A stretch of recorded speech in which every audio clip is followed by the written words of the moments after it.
We're just hours away from a scheduled Missouri execution, but that doesn't mean it's going to happen. Good afternoon, everyone. I'm Emily Spain. And I'm Jim Rick. Thanks for joining us. In 1997, Russell Bucklew was sentenced to death for murdering his ex-girlfriend's boyfriend. 21 years and several appeals later, his execution is scheduled tonight. For Bucklew, a rare medical condition could now be the difference between life and death. And right now, protesters are trying to make sure the governor hears about it. KOMU 8's Dallas Parker is live at the Boone County Courthouse to tell us what they're saying. Dallas? Russell Bucklew is set to be the 89th inmate in Missouri to be executed since 1989. He committed his crimes in Cape Girardeau, but he was sentenced right here at the Boone County Courthouse. A group of activists say the governor needs to intervene to stop this execution.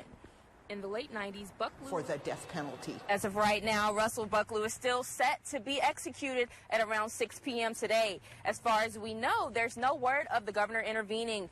We will give you updates as we receive them. Live in Columbia, Dallas Parker, KOMU 8 News.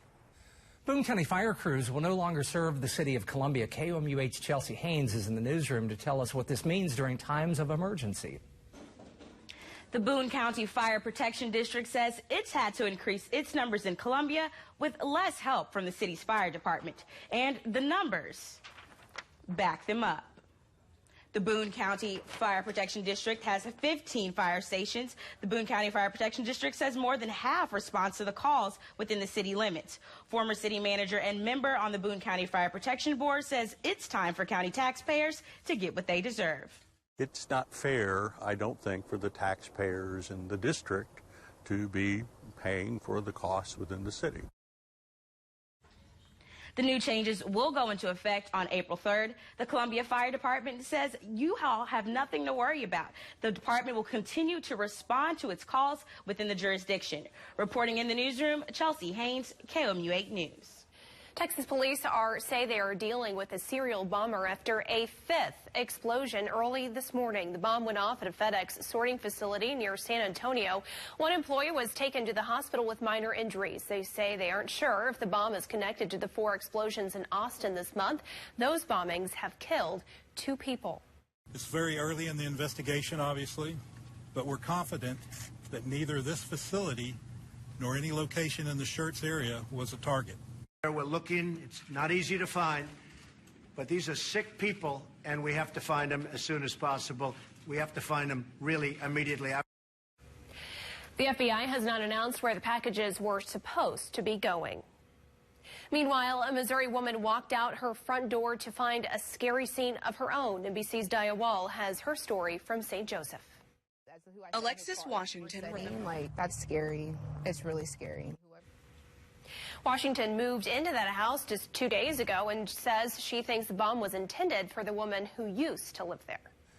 2 students are recovering and a gunman is dead after a high school shooting in Maryland this morning. The sheriff's department says one of the students is in critical condition. The school's resource officer shot and killed the gunman. The officer was not hurt. The school was briefly on lockdown before students evacuated to reunite with their families. Philadelphia is bracing for a nor'easter, the 4th in 3 weeks. Spring officially began today, but it's going to look a lot like winter tonight. More than 200 flights have already been canceled. Schools are closing. Forecasts call for as much as 18 inches of snow and winds whipping at 30 miles an hour. Meanwhile, in mid-Missouri, a cloudy, cool day. Take a look for yourself. Let's send it over to Kenton for a check of the forecast. All right, Jim, thank you very much, and good evening, everyone, as well. That's coming up right after the break. Meanwhile, in mid-Missouri, how one Columbia school could look a lot different next year. Plus, what MU leaders say the school's top financial priority needs to be. But first, how about a live look over Columbia? Your time is 5:07. This is KOMU 8 News First. campus leaders discussed priority projects with the Board of Curators today. All 4 University of Missouri campuses highlighted their needs to the board's finance committee. MU projects included construction of a medicine complex. The chancellor says it will allow students to conduct clinical trials and receive research funding. He also says it will benefit the community. It's not just about the research funding when we're doing the clinical trials. It's about the medical treatment that people in Missouri are receiving, and we want to be at the forefront of that treatment for our citizens. The Finance Committee will work alongside other curators to review the projects. In April, they'll vote on which projects will be included in the final capital plan. Another fraternity is getting kicked off the MU campus. An investigation into the Farmhouse fraternity revealed allegations of hazing and alcohol violations. Columbia police say they will investigate the claims. MU records show Farmhouse violated hazing rules last fall and was on disciplinary probation until February of 2019. The MU chapter started more than a century ago. A Catholic school in Columbia will break ground this spring to add more space. Bishop Sean McKnight approved a $6.6 million school addition for Our Lady of Lourdes Interparish. The school currently uses 8 trailers and 4 basement classrooms. The addition will allow about 200 students to move to the main building. The addition will include more than just new classrooms. Classrooms for 6th, 7th, and 8th, and then it's an art room, music room, maker space, computer lab, library, and then the administration offices area will move into the new addition as well. Cordes hopes to break ground and start construction this April. Students will move into the new addition beginning of the 2019-2020 school year. As the cost of one common illness rises, why patients and caretakers say enough is enough. More than 5 million Americans live with Alzheimer's. 110,000 are in Missouri. A new report released today reveals a sharp increase in those who will be affected by the disease and the cost of caring for patients. KOMU 8's Kyrion Lee is in the studio to take a deeper look at the numbers. In Missouri, there are 110,000 people over the age of 65 who have Alzheimer's. The cost of providing care for all Americans with Alzheimer's hit $277 billion this year. Alzheimer's is the 6th leading cause of death in the U.S. and is the only cause without a way to prevent, cure, or even slow its progression. Advocates and groups are taking action to bring awareness and provide help. There are more than 5.7 million Americans living with Alzheimer's disease in the United States. In Missouri, there are 110,000 people who are over the age of 65 living with Alzheimer's. Every 65 seconds, someone in the United States is developing Alzheimer's dementia. That is scary. It is very expensive to care for someone with Alzheimer's disease.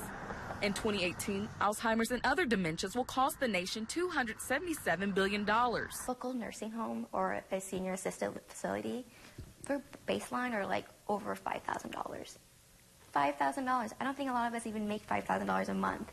And so with the cost being so high, and then if you're in a memory care, that's even more money. And Alzheimer's affects many parts of the brain. It affects each patient differently. The 3 most common are judgment, memory, and language. Lois Long took her experience with Alzheimer's and made it a positive one. You cannot count on what is going to happen today based on what happened yesterday with anyone with Alzheimer's is a lesson that I learned with that. Those caring for loved ones with Alzheimer's, Long says you're not alone.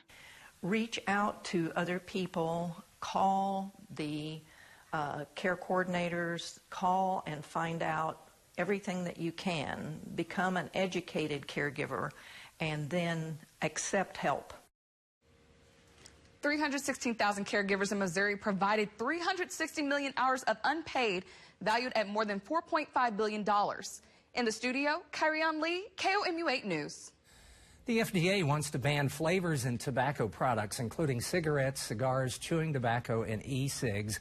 It says flavors have gotten more popular. The FDA commissioner says flavors appeal to kids and leads to more smoking at a younger age. A male birth control pill is making progress toward becoming publicly available. A new study found the pill dropped male hormone levels essential to reproduction. Researchers say the men tested did not have any side effects and the pill was well received, but larger tests are needed before seeking FDA approval. When we come back, the latest from the county courthouse in Columbia as Russell Bucklew's execution is just minutes away. The execution of Russell Bucklew is scheduled tonight. Protesters are lining up in Jefferson City and Columbia trying to stop the execution. KOMU 8's Dallas Parker is at one of the protests and has this update for us. Dallas?